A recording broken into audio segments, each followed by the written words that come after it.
How y'all doing? Good. I just want to first point out that our intrepid videographer tonight is none other than the library board of the chair of the library board of trustees. Mr. Mark Lindy is here, and so on behalf of the board, on behalf of the foundation and the staff of the library, I would like to welcome you to the Brockton Public Library. Yes, you're supposed to clap. That was a big cue.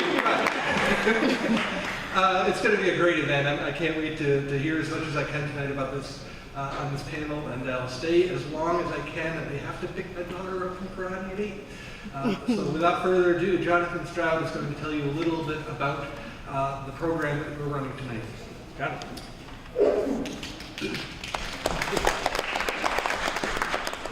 Thank you all.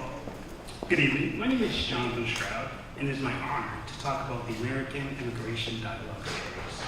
It is a project that was conceived, developed, and organized by Melise Vega, the library's literacy and ESOL coordinator. Firstly, I would like to thank our library director, Paul Engel, for seeing how important this topic is and seeing the need to make our library the best community center. Under the banner of the Brockton Public Library and funded by Eastern Bank Charitable Foundations, we have just started this project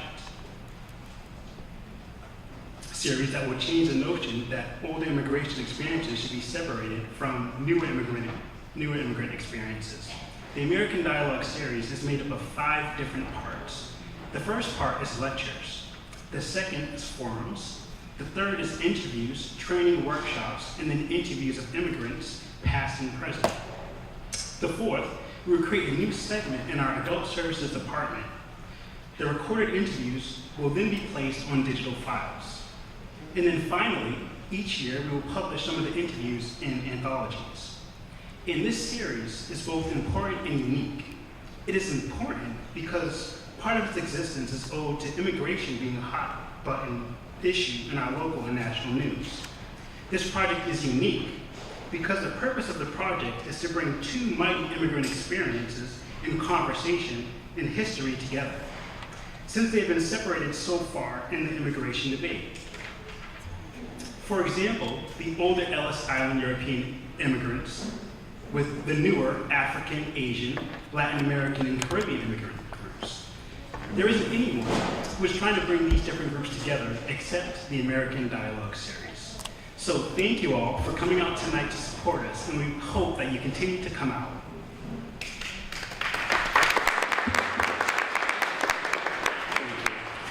And I'd like to introduce Bea, our moderator.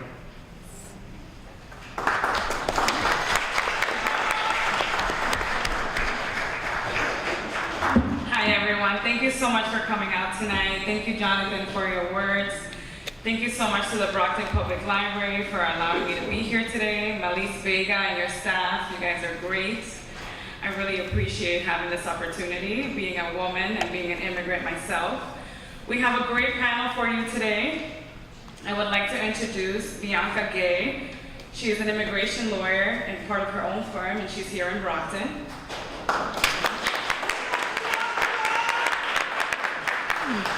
I would like to also introduce Amina Pilgrim. She's a lecturer at the UMass Boston with an interest in African studies.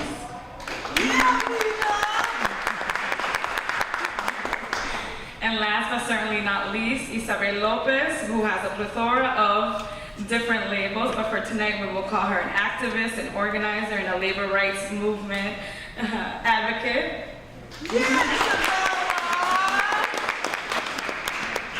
And I myself am Biasmin Jimenez. I currently work with CHAPA, which stands for Citizens Housing and Planning Association. And we do a number of things, but one of them is housing advocacy, and we believe that affordable housing and homeownership opportunities are the cornerstone of American life. So in starting today, we had a really short clip, and Jonathan really gave a great introduction, and being that we are in Brockton, which is a city of immigrants and a city of champions. And Brockton has seen so many different groups of people coming through its doors, and right now, as he mentioned, we are seeing an influx of Haitian immigrants and Cape Verdean immigrants. But of course we know that the numbers don't stop there. There's also a robust African American community in Brockton, and also just the different melting pots of all European mix that came to settle here to work in the factories, work in the mills, especially because Brockton was really at the cornerstone of the Industrial Revolution, being at one point the shoe capital of the world. So with that context in mind, I wanted to really quickly just give us an idea of what a woman really looks like. And what does that mean being here in Brockton and being with everything that we're hearing around immigration? I'm sure all of you know, it doesn't always come at a very positive light. So today what we hope to do is we want to talk about the woman experience from the lens of the immigration experience, but also we want to touch in culture, we want to touch a little bit about the history, and we also want to touch about some of the legal challenges that we're seeing in immigration today. And of course, we want to see what are women in the workplace facing and what do those challenges look like. So again, this is why our panel is great, because not only are they women themselves, and some of them immigrant women as well, but they will also be able to touch on their own personal journeys and their experiences through their work. So really quickly, we have a very short video clip. This comes from Braided, which is an American hair story. Any of you subscribe to Elle magazine? It's a very popular women's magazine, and I was really surprised when I saw that they had this documentary because it doesn't really fit kind of their mainstream agenda. However, I found a really, really short video clip that I wanted to show you today. And this is a woman who in 1981 sued American Airlines because she was fired for wearing her hair in a braided style. Now, as you know, there have been some legal mechanisms in place to make sure that this doesn't happen anymore. But in 1981, this woman did lose the lawsuit. So we'll show the really short video clip, and I'll just signal it to you, Melise, when to stop. And then Amina Pilgrim will be giving us a quick historical context of some of the challenges that we might face. And again, our panel focuses on women and immigration. The video clip is for an African American woman, but the reason why I thought this would be important is because although African Americans are not considered immigrants because of the way that they were brought here historically against their will, I just want to make sure that we do also highlight the African American woman experience as being one that has continually faced challenges and continues to do so amidst everything that was going on in our country today. So Melise.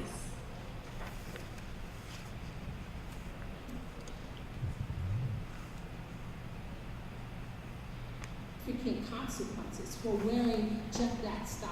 Soon after Baudelaire popularized cornrows, there was a court case in 1981, a discrimination suit filed by a black woman named Renee Rogers. She worked for American Airlines, and she wore hair cornrows. Her legal argument was that her hairstyle was a part of her cultural heritage. The judge ruled against her in federal court because he said she got her hair done soon after the movie 10 came out. And therefore, there was no legal basis for saying it was cultural heritage because she was doing something that essentially was imitating how Baudelaire styled her hair.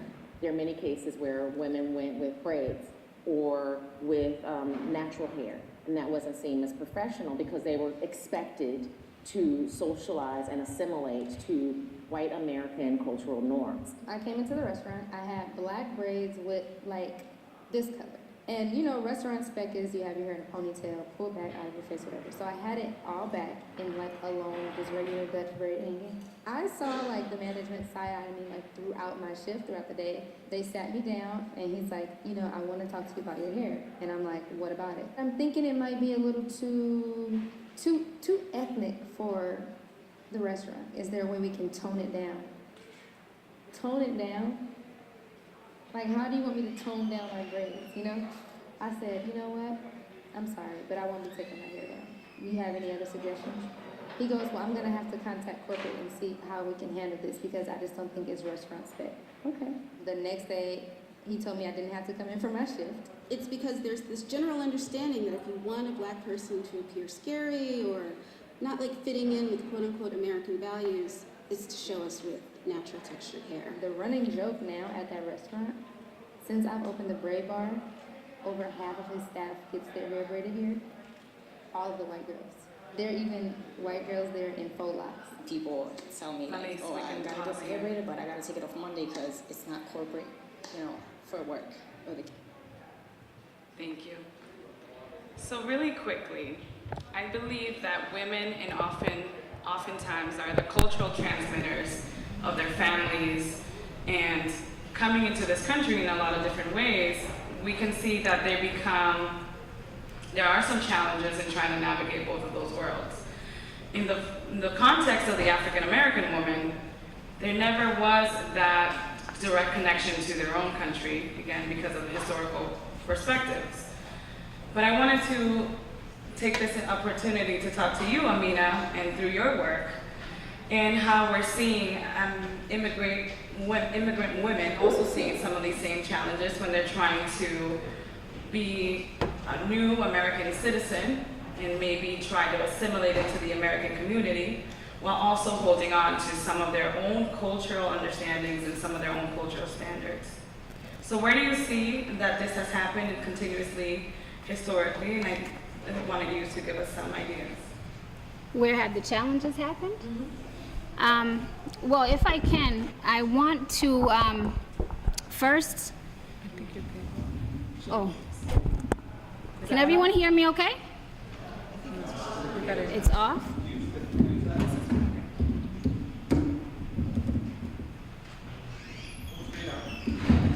There we go. So we can use this. Okay. Thank you. First, I'm going to be a little bit unorthodox, and I'm going to ask everyone to join me in a really brief moment of silence. And I'm asking for this moment of silence in order for us to think about our ancestors, immigrant women that paved the way for each and every one of us to be here in this country.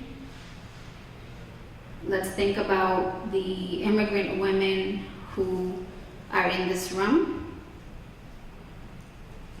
Let's think about immigrant women who sacrificed for some of us to be in this room. Maybe they died trying to make the journey here, or their loved ones died, or they were women who were left behind because of the immigration process.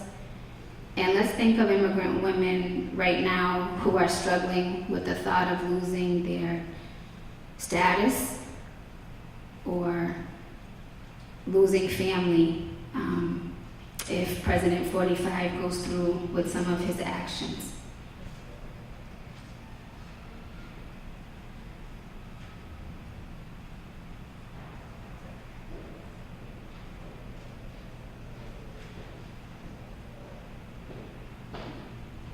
Thank you.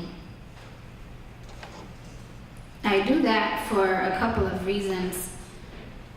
One, I think it's important for us to understand the gravity of what we speak about when we speak about women in immigration. We're essentially talking about every aspect of U.S. history. It's common knowledge, but yet it's worth reminding everyone that almost everyone in this country, apart from indigenous people, are immigrants. So when we talk about women in immigration, we're talking about all of U.S. history. And I think it's important that Bea had us begin by bringing women of African descent, specifically African American descendants of slaves, into the conversation. And why we begin with that is because this country was built on the backs of those women of African descent. Women who are first forced to leave various places on the African continent, taken to Cabo Verde to be prepared to go forth and be slaves in various parts of the world. And when we talk about Cape Verdean immigrants, the history and the legacy of Cabo Verde is so broad because it connects to that transatlantic trade that brought many of us around the globe. So looking at a video clip on braids or braiding is appropriate and it's symbolic, because all of these themes are just like the hair that's woven together to make braids. All of these themes are interconnected and they cannot be disentangled. We have to talk about race, we have to talk about gender, we have to talk about citizenship, we have to talk about language. And we began appropriately by each of us speaking our language in the room. We have to talk about respecting one another's cultures.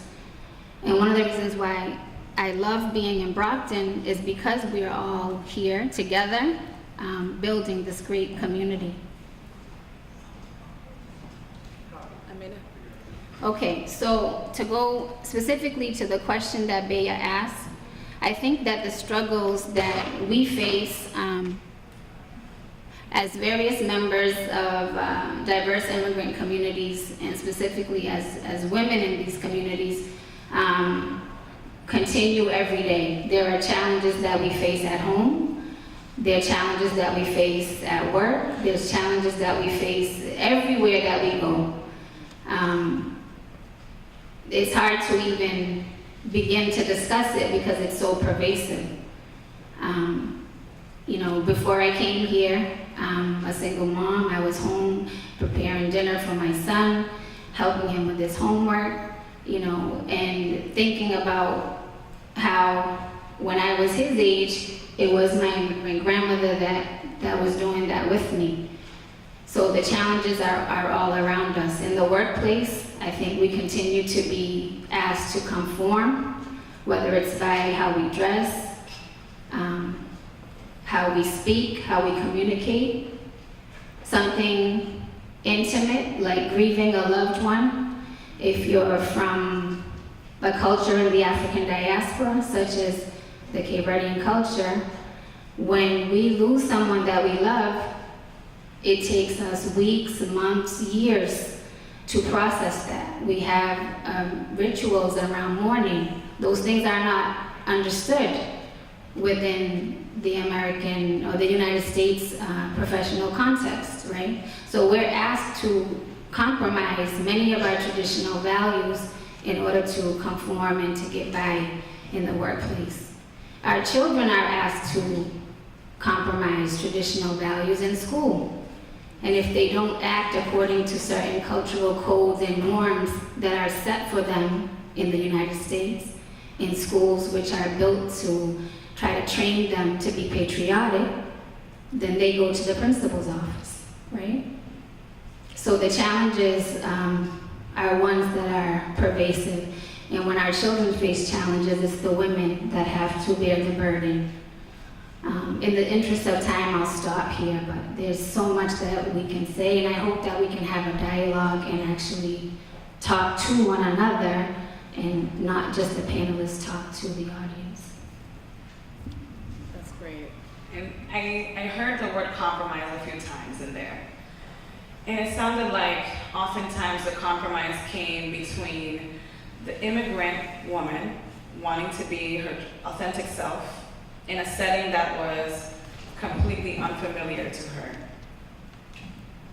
So in what other ways are you seeing, and I know you've done extensive work on this as well, and you have some idea on the historical context, and I want to explore that a little bit more. What are you seeing now through your work that is showing you the many ways that women are continuously still compromising and still unable to fit both windows of that past world from their origin country into this new world, being here in America, perhaps going through the citizenship process, perhaps looking for new work or entering school? Well, I think that if a woman comes to this country and doesn't master the English language, the challenges are more dynamic, right? And that includes everything from being limited in terms of what work one can do.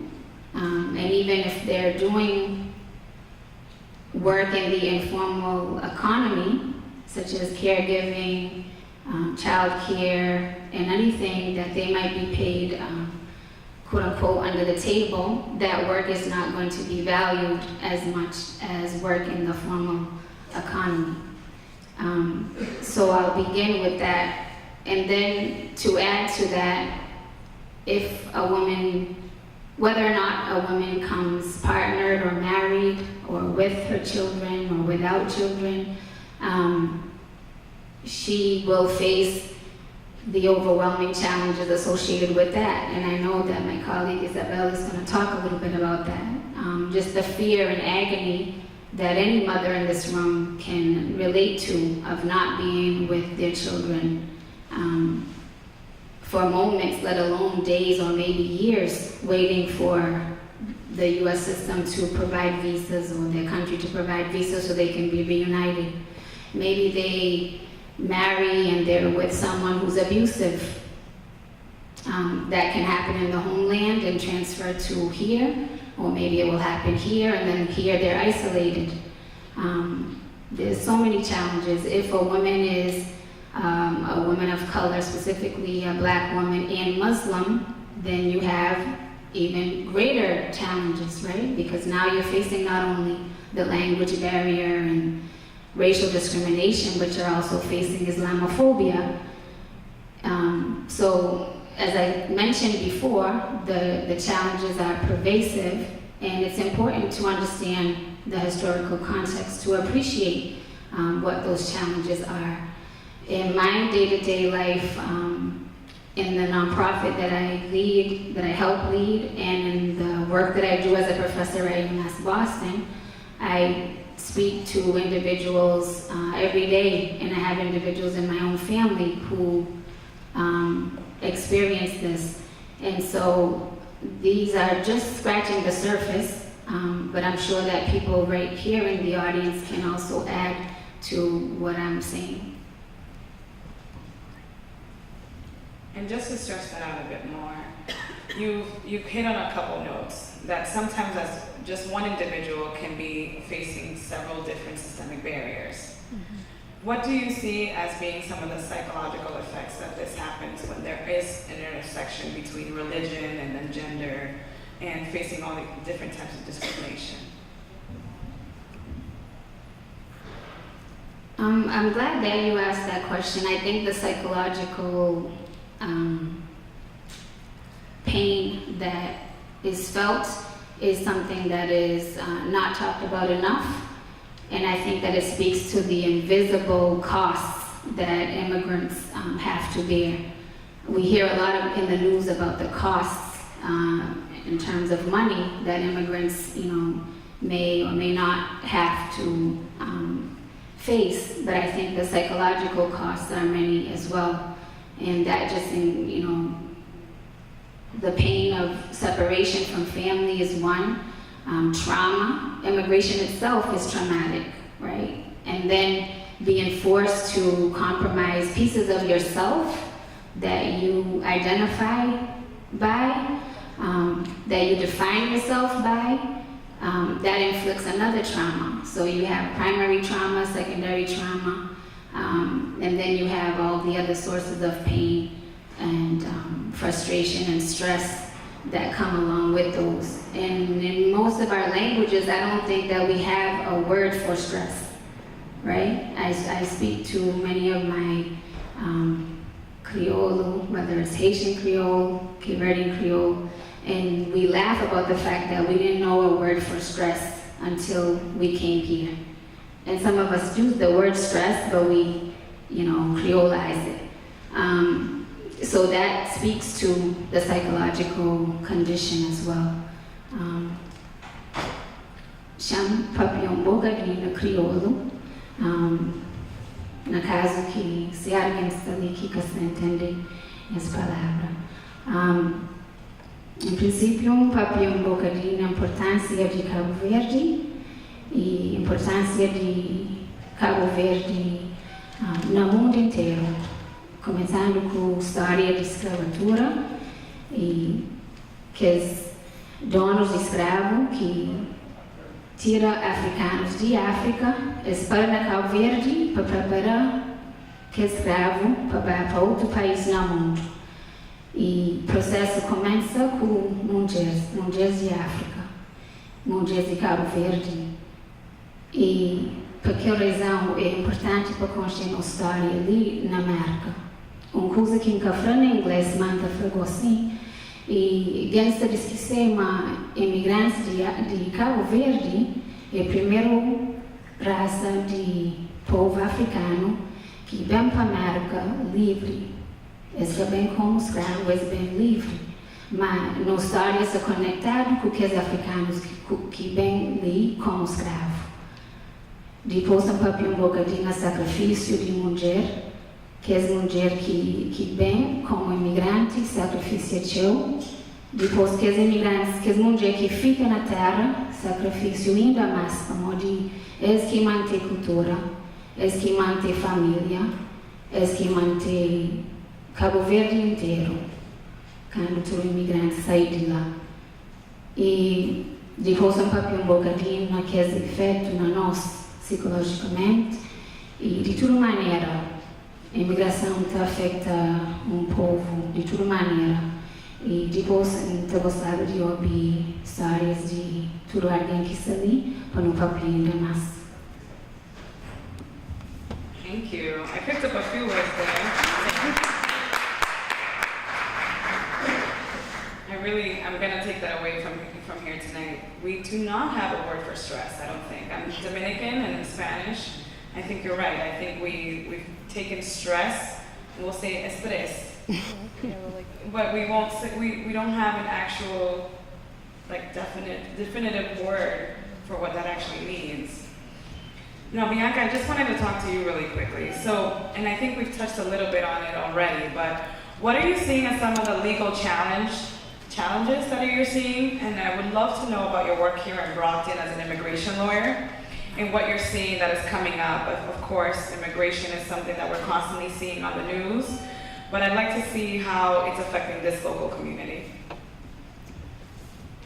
I think right now the main thing that I'm seeing is everyone in the Haitian community really worried about their TPS status. As we know, TPS is ending. There will not be another extension. It is terminated, and the government is just giving us 18 months to either find another way to maintain our status in the United States, or if we choose to leave the United States. So that's the main thing I'm getting right now with Haitian immigrants, just trying to understand what their status is. There's also a lot of miscommunication going on right now around TPS as well. I can only elaborate on TPS. Sure. So for anyone who doesn't know, TPS is temporary protected status. It started in 1990, and it was a temporary benefit to nationals of a foreign country who temporarily cannot return to their countries. So it was never meant to be a permanent benefit. It was always meant to be temporary.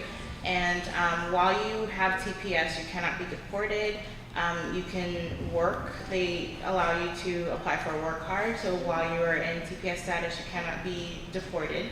You cannot be detained based on your immigration status. You can work, and then the past administrations have been more lenient towards immigrants with TPS. They've extended it to the full 18 months. But by law, they don't have to extend it to 18 months. They can do anywhere from 6 to 18 months. So it was a temporary status given to currently 10 countries. So Syria, who actually next week, this administration has to decide on Syria whether to terminate TPS for Syria or extend it.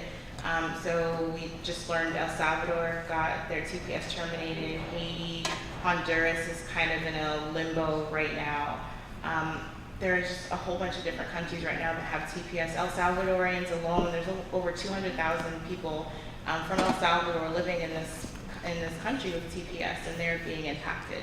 So that's the main thing that I've seen as far as the Brockton community, because the Brockton community has a lot of Haitian people here. And so that's been the main challenge that I've seen, just getting people the right information. TPS for Haiti ends next July, but there's still so much time to do something about your status if you just speak to an immigration attorney to figure out what your options are. There's still time to do something that can help you stay here. Other than that, another challenge that I see is with immigrant women specifically is, I can't really speak for other countries, but I know in Haiti, domestic violence is pretty much the norm. Like, domestic violence is pretty normalized. You don't talk about it much, it's just accepted. Men can abuse women either physically, verbally, sexually. It's just, you know, it's normalized in Caribbean culture. So when women come here, they're often victims of domestic violence and they don't want to say anything because you're not supposed to. This is, you know, a matter between a husband and a wife. You're not supposed to talk about it, but it's not okay. And so the challenges that women face are that they're culturally conditioned to not want to speak about the violence that's happening to them. And then on the other hand, especially if they're here undocumented, they have trust issues with law enforcement. They're afraid that if they turn their abuser in, that they might be deported because they're here illegally. Or they don't want to turn their husbands in because they might be the breadwinner, especially if the woman is here undocumented and she can't work because she doesn't have papers. So then her abuser, husband, or partner is the breadwinner, and if she calls the police on him and he's arrested, then there goes, you know, her support, who's going to pay her rent and provide for her. So there's those challenges that I see a lot of. Those are the main challenges that I see right now. A lot to unpack there. So as far as the protective status, and we want to focus right now specifically on the Haitian community, how are people coming to you? Are they coming to you because of, you know, they're hearing what's on the news? How is word traveling? So for me, most of my clients have been word of mouth. I think over 90% of my clients is word of mouth. And it varies. Most of the time it's because, you know, people know my mom, so they call me and they figure, oh, if my mom's nice, then I must be nice too. So they call me because they know my parents. But other than that, I try to go on Haitian radio pretty frequently. I was actually on last night talking about this event and also just TPS in general. I just want to try to get information out to the people. So they'll come to me because they heard me on the radio. They'll come to me because they know of a friend that I've helped with their case. I might meet people at events like this and they'll come up to me afterwards. But over the past year, most people have been coming to me because they're scared. And this is something that truly breaks my heart. I want to help the world, but I don't want to help people because they're scared because of this administration. It's a blessing and a curse. Like, I'm busier than anticipated, but it's for the wrong reasons. I'm busy because our president is scaring people for no reason other than he just doesn't want brown people here. And that's not fair because immigrants are a huge part of our community and the fabric of our country. And so people are coming to me scared, wanting to do something about their lives. Like people with TPS, a lot of them came here before the earthquake. Just for a little bit of background, Haiti got TPS because of the earthquake that happened in January 2010. Hundreds of thousands of people died on January 12th in 2010. And a lot of people that were either here could not return home, so they were granted TPS, or people had to escape Haiti to come here. Over the past 8 years, people have moved here, they have bought homes, they have had children, they have worked. Most TPS beneficiaries are working. They're not just people that are taking advantage of the system. They're coming here, they're working jobs a lot of Americans frankly wouldn't want to do. And they're contributing, and now they're afraid that they're going to have to go back to a country where they haven't been in about 8 years. So they're calling me because they want me to help them, and most of the time I'm able to help people, but it's also heartbreaking when I have to tell somebody that I can't help them. Thank you so much, Bianca. And I heard something in there that I do hear all the time, that a lot of immigrants are doing jobs that, let's face it, most of us probably would not be able to do, or maybe choose not to do. So that kind of is a great segue to talk to Isabel Lopez. Isabel is, as I mentioned, a community activist, and she works with women, helping them understand labor rights and understand any kind of workplace discrimination that happens. Isabel, as a community activist now and working with the Lynn Worker Center, what do you see as some of the challenges that you're seeing through your work for immigrant women? Thank you. Just for all of you that don't know, we are just starting a new worker center here in Brockton. It's called the Brockton Workers Alliance. And this is an effort from different leaders in the community that wanted to see this happening. So this is happening here in Brockton as well. How many of you know that there is a factory here locally that got fined for $500,000 last week for violation of minimum wage and overtime? So this is happening here locally. So we cannot say that this is not happening, because for a company to get fined for $500,000, that must be something huge. And this is why we opened this worker center in Brockton. There is a lot of temp agencies that are employing people that I know that they're living here for 40 or 50 years working for temp agencies.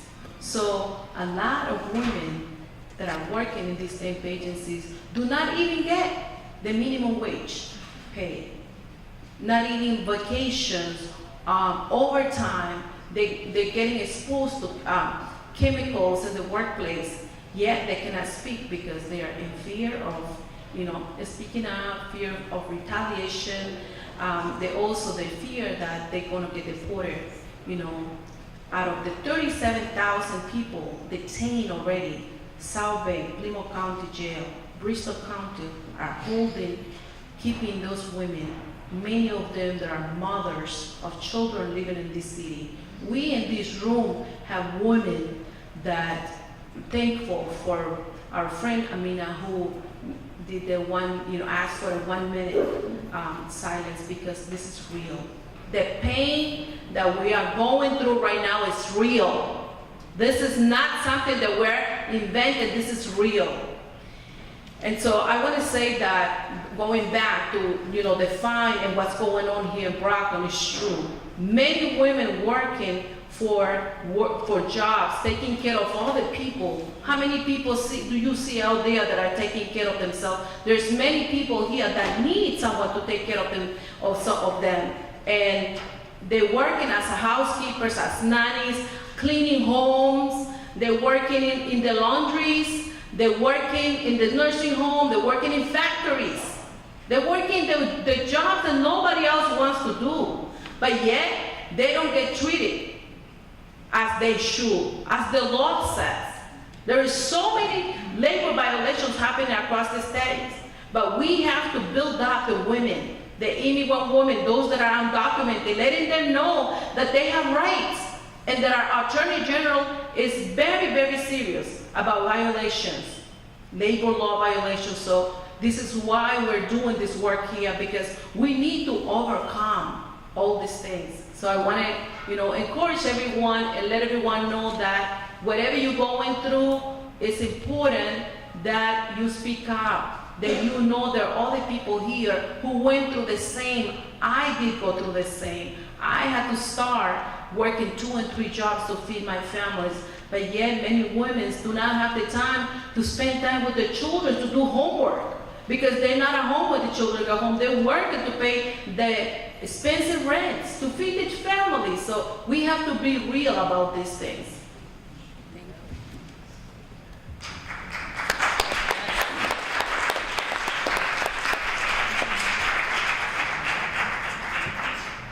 I'm so happy to hear that the Brockton Worker Center is coming to Brockton. Can you give us some information on what will happen? So let's say I am a woman who's finally taken up the courage to come and talk to you and see what can be done if I'm being harassed at work, or if I have some suspicion that maybe I'm not getting paid what I'm supposed to be getting paid, or maybe I've been working for a few weeks and I haven't seen a dime. What would be the next course of action that you would offer them? I wish that some of the workers that are here with us tonight will speak up, but basically the Worker Center is made of workers that came like them, with abuses on the job. They felt that we're not getting paid and that they did not know what to do. So when the workers come to our worker center, we have worker clinics once a month or twice a month if it's needed, and then we listen to the workers' stories. We file claims with the Attorney General, but also we take direct action. Sometimes the Attorney General takes too long to get the money back. So what we do is we write to the employers, we call the employers, and we do direct action if the employer doesn't want to pay. What better is that an employer feels embarrassed, ashamed that we knock on the door at 5 in the morning to make sure that they pay the workers. So if, you know, in the meantime, while we're waiting for the Attorney General, we go and do direct action. We call the employer and we force that employer to pay that worker, because everybody deserves to be paid for the work that they do.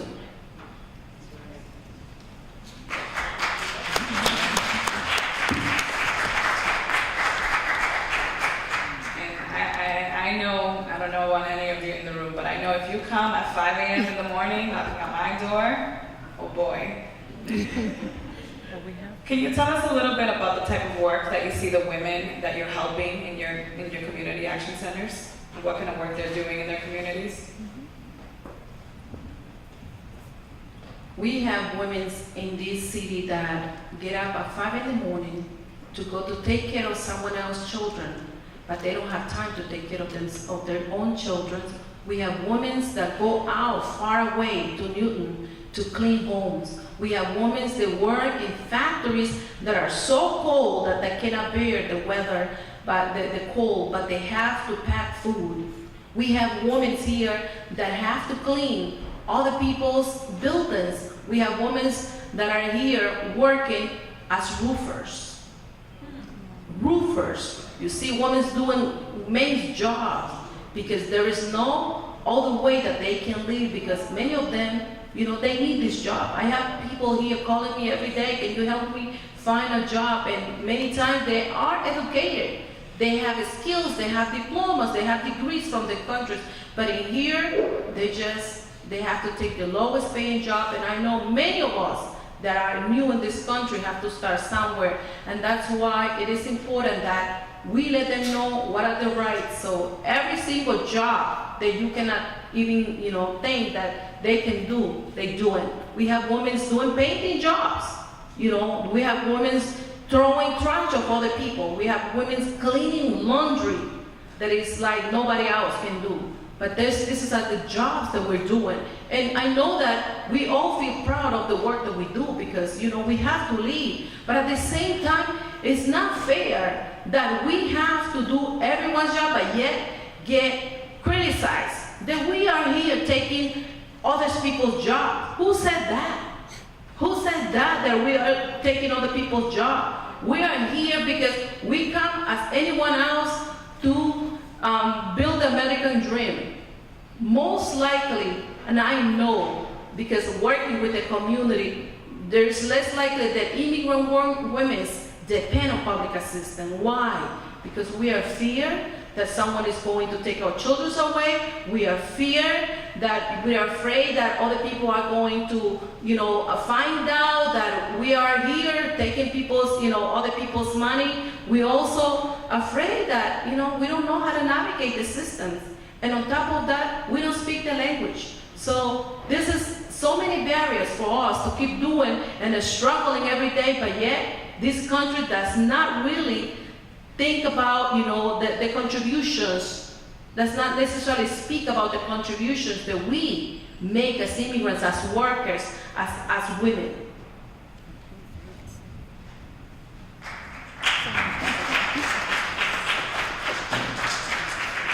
Thank you so much for sharing that, Isabel. And I hope that we will have some time for questions. So in light of time, I just wanted to switch it over really quickly. I'm really happy that you were all able to share about your work and how that's manifesting here in Brockton. But I wanted to get a little bit deeper and talk a little bit about your personal journeys as women. And I think something that is coming up time and time again I think Amina first introduced it by saying, you know what, in some of our communities, we don't even talk about the word stress. Also, we're hearing through Isabel that women are not oftentimes able to take care of their kids, maybe not even of themselves, because they're constantly working a few jobs or aren't living in fear because of their status. So my question to the panelists, and either of you can answer, is what are some of the ideas that you would offer for a woman going through everyday life, and what have you seen in your own life manifesting that you are taking time in order to give yourself some self-care, and what are the tips that you would offer to our audience when it comes to self-care and taking time to also address yourself first? Well, for one, you can't pour from an empty cup. So, at the risk of,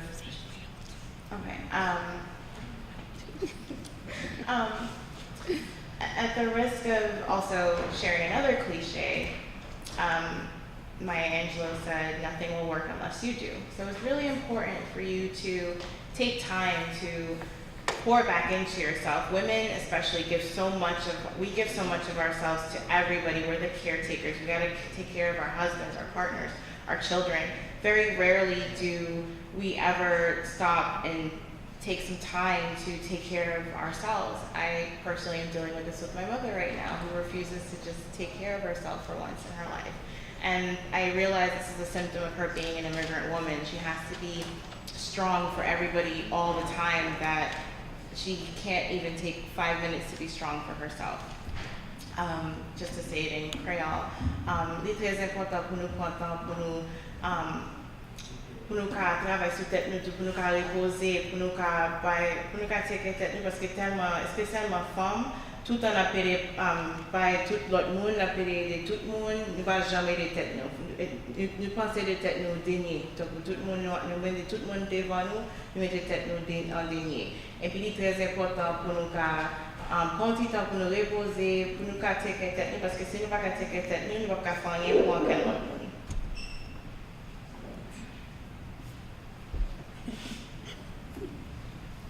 I will say that some of the things that,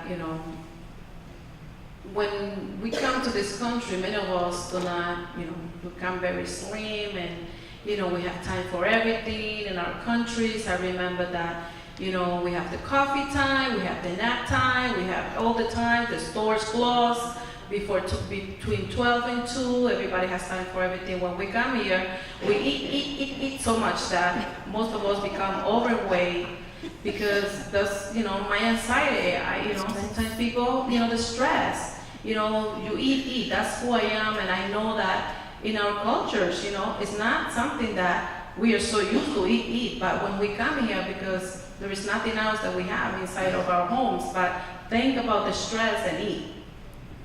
And so, I'm not the good advice giver here, but this is the reality, We eat, and we are distressed because we live in isolated here.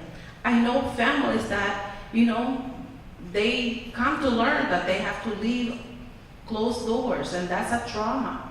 That's a trauma for many of our cultures when they come here, because we're so used to speak to everyone. But then when you come here, you can't be knocking on people's doors. So that's another part of the trauma that we build when we come here as immigrants. Well, speaking of eating and stress, I think that it's important it's important to educate ourselves about the U.S. system, or the U.S. systems of education, of work, of law, of every aspect of society. It's important for us to also educate ourselves about health. I think that many of us assume that if we go to the doctor or to the nurse, we'll get the care that we are seeking. But there's almost an unspoken rule within the healthcare system, which I know from my mother, who's a nurse practitioner, that actually the patient's health is in their own hands. It's about the questions that you ask. It's about the information that you already know that you bring with you to the doctor's office. And many of us don't even know that, right? Many of us don't know about the food, or we find out the hard way that it's the food here in America that's actually killing us, right? So it's important to understand the difference between, organic food and other types of food, and even to understand food justice and understand the food that's in our city, where it comes from, and to buy locally and so forth. And I think that education is my first step in terms of self-care, and that's a value that I inherited from my family. On both sides of my family, my father is from Barbados, my mother's Cape Verdean, and on both sides of my family, both sides came here around the turn of the 20th century, so just before 1900. And on both sides, they came seeking education. So never should any educator assume that immigrant families don't care about their kids' education, because they do. And it's a long history of that. So in terms of self-care, education is number one. Maybe before education, actually health and spirituality. And also I would say the same culture that Isabel just mentioned, that we cannot always imitate here in the host land, is actually our biggest source of strength. So if we can somehow bring some of those cultural ways and keep some of those cultural ways, like taking a nap or sitting down and having dinner with the family, which is being lost here in U.S. society, but for our cultures is so important. Those things will help us resist some of the stress. Na crioulo, e menciona o nome de Amilcar Cabral, para a nossa cultura é uma arma de resistência. E ali na América é importante para imigrantes lembrar de sua cultura, praticar sua cultura, sua tradição de família mais valor que tudo, de Deus mais valor que tudo, e de praticar tudo que é valores que nós velhos na Terra, para não praticar que é mesmo valores ali na América, para resistir que é stress. E também que as outras coisas que mencionam, educação, educar as pessoas sobre sistemas de marca, educação, lei, saúde, de todo aspecto. E lembrando, a saúde é uma coisa na nossa mão, para não saber mais de comida de marca, sua origem, e químico que está na comida, para não tratar nosso corpo mais melhor, e nossa espiritualidade é importante, e mais uma vez, só tudo que as coisas que é fundamental de nossas culturas tradicionais, é que é lá que está ajudando ali na América. In my role as an educator, the best thing that I do in those situations is to share resources.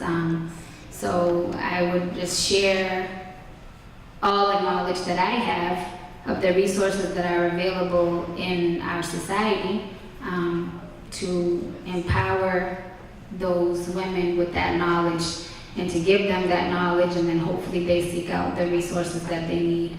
And I was not kidding when I say that I would tell them to call someone like Bianca or Isabel, because they're two of the best resources that we have.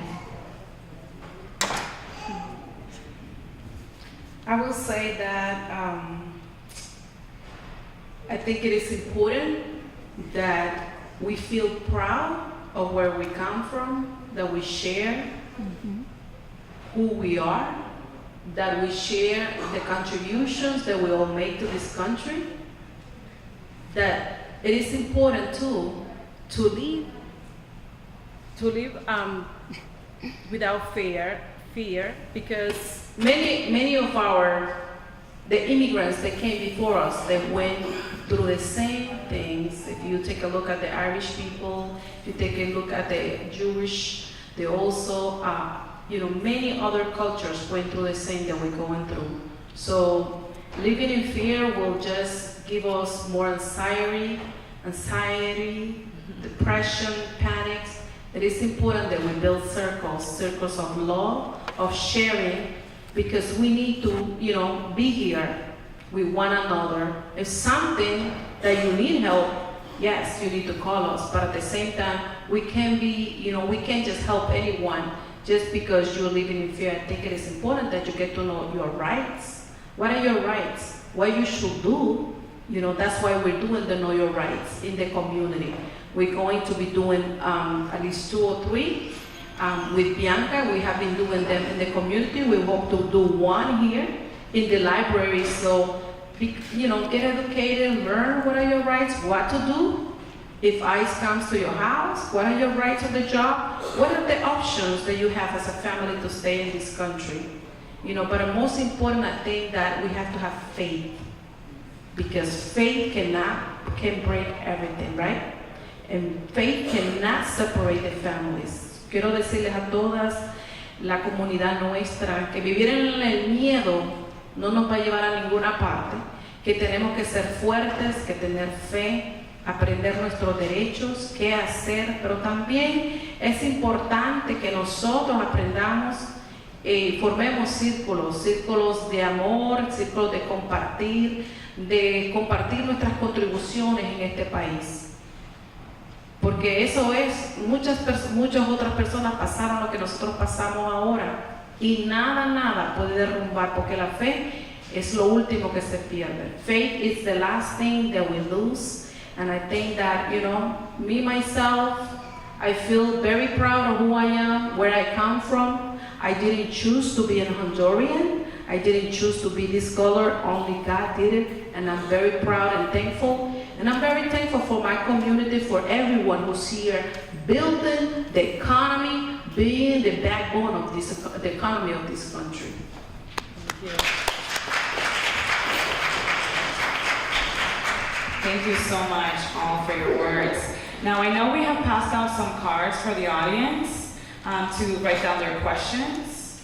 So if anyone wants to submit a question to the panelists, and if you've written them down on a card, please pass them to Melise, and I can read them from the podium.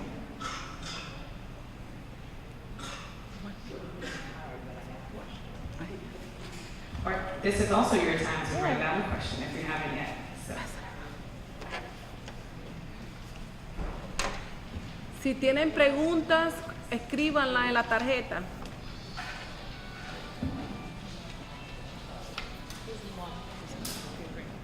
Tambit,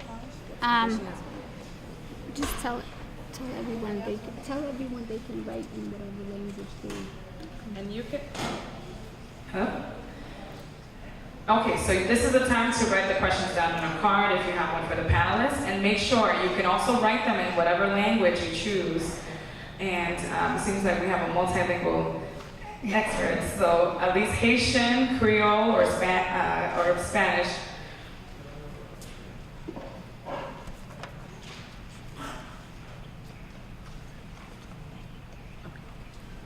So I have a comment more than a question here, but it says, take time to care for yourself, organize yourself to help each other, to make our burden even lighter.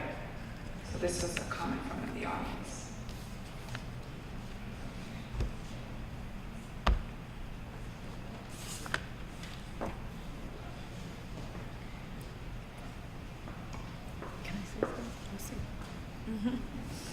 So within the Worker Center, we also are going to be pushing to pass the Trust Act or the Sanctuary City as Brockton. We did it in Salem, we're working in Lynn, and we are going to be working in Brockton. So for those of you who want to do something, who want to take action and do something locally, we have a sign-up sheet. We have a meeting with people that really want to do this, make this happen. And our meeting is on February 9th at 6 p.m. So we need to do something locally. We are behind what other cities are doing already. So we need to do something here locally, because we cannot let ICE come and destroy the families. separate the families in the city. So we have to make sure that we work together and do something. So we're gonna pass it around, this sign-up sheet, if you want to get involved in passing the Trust Act or the Sanctuary City.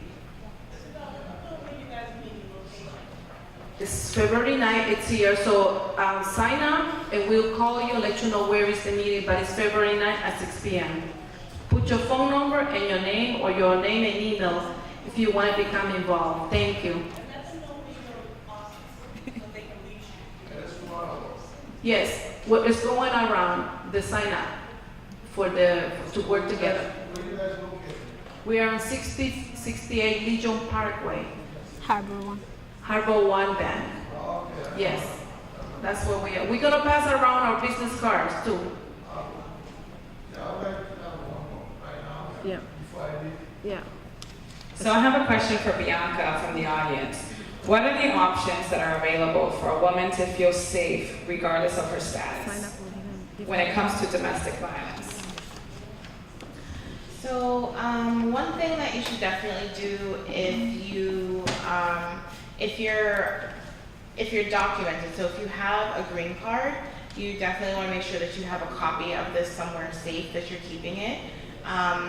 And it's very important to go to the police and tell them what's happening to you. Tell them that you're in an abusive relationship.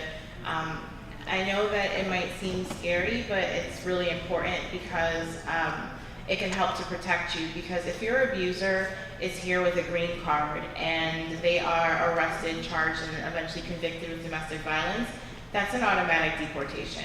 So don't try to help protect your abuser. Don't let him stay here. Definitely try to do everything in your power. Use law enforcement against your abuser to protect yourself. The other thing too is to make sure that you speak to an attorney, especially if you're undocumented. Because if you're undocumented and you're a victim of domestic violence, you have two options. You can apply for a U visa, which is available to anybody who is a victim of a crime. So this is not just specifically for domestic violence victims, but if you are an undocumented immigrant and you are a victim of any crime, there are some, it's not just open to anybody, there are some rules and regulations, but that is an avenue of relief for you. Additionally, if you are a victim of domestic violence, you can apply for a green card through the Violence Against Women Act. Thank you so much for that. And Bianca, we have another similar question. It says, where can we find lawyers to help us with these cases? So can you give them your contact information? So my contact information, so my office is on 71 Legion Parkway on the second floor. It's the office right across from the elevator. And my phone number is 508-942-7497. You can also email me. Okay, so my phone number again, 508-942-7497. And my email is Bianca, BIANCA, @bgaylaw.com. So that's B as in Bianca, GAYLAW.com.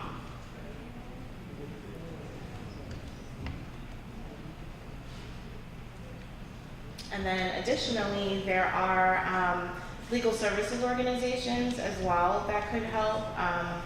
There's like Catholic Charities, Greater Boston Legal Services in the Boston area. But those, I mean, there are a couple. It depends on what you're looking for, because not every organization can help. But if you have a question, you can reach out to me. Thank you so much, Bianca. Another question from the audience, and this will be directed to the panelists, so either of you can answer, or all of you. What is the effect on our kids who hear on TV or radio that our president says they come from a blank whole country?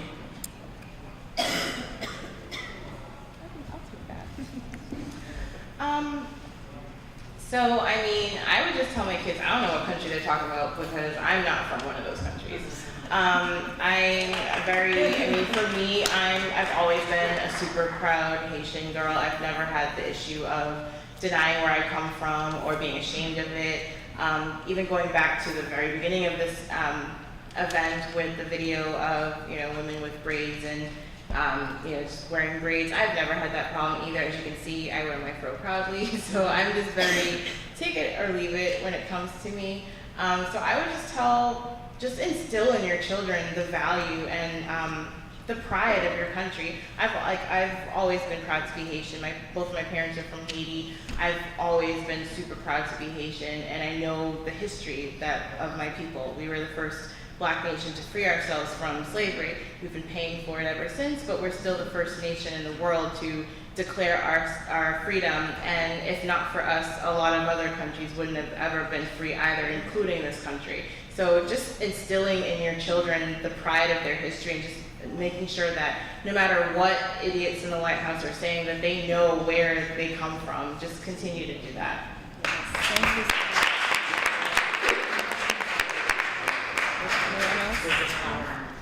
Thank you. You want to go first? Well, I love what Bianca just said, and I just want to reinforce what you said. I think that those are what they call teachable moments, and those are moments when we should, if we haven't already done it, we should teach our children about their true history, and as she said, all the things that they have to be proud of, and to understand and to hold their heads up high about when they hear such things, to understand that that's not the truth, that they have histories and cultures and families to be proud of. I just came from a meeting with a priest locally. He said, our children are smart. They really, really, really are going to be the future of this country. So they're not thinking about that. They don't think that our children are the future of this country, and that we are making sure. Take a look at the Brockton Public Schools, for example. The majority of children are children of color, and we have to build, our children every day, building them, letting them know that yes, we have to teach them about the culture, about our traditions, and make sure that they feel proud. Because when you don't have history or when you don't have roots, then who you are.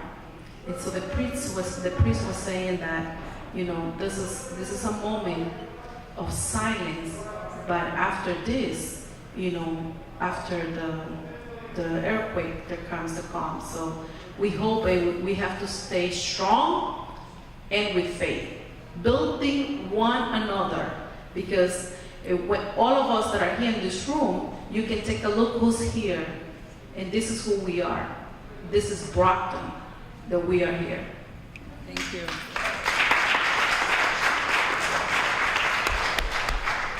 Thank you so much, all of you, for those encouraging words.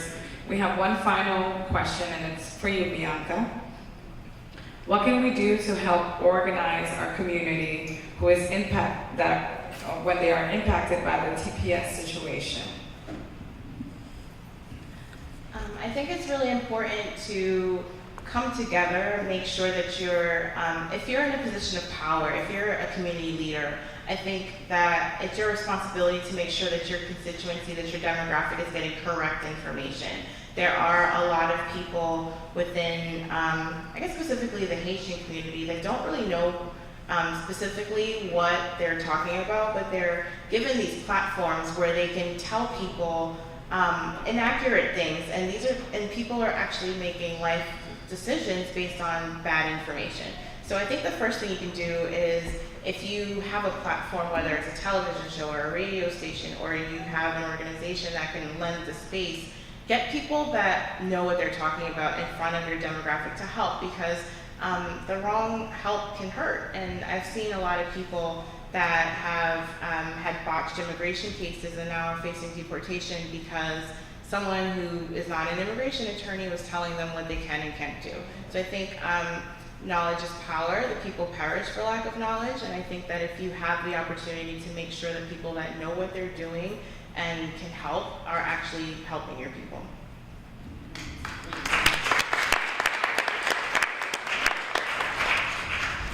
Thank you so much. And please stick around if you have more questions for Bianca. I know several of you submitted questions on immigration, so please, she is available. She will share her contact information again as needed, and make sure that you're getting the help that you need. I want to thank all of our panelists tonight. Thank you so much for your time. Let's give them a round of applause.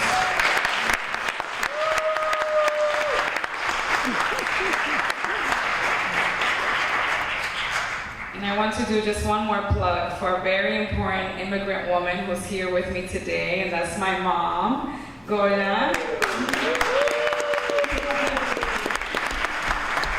She was very happy to hear that we were having this talk, and she was saying that she wishes when she first arrived into this country 29 years ago with me on board that she had a platform like this where she can share and have a community to share that with. So thank you ladies so much for providing this opportunity to have this dialogue, to share your stories, to share some insight with Brockton, and for all the work that you're doing. So thank you again.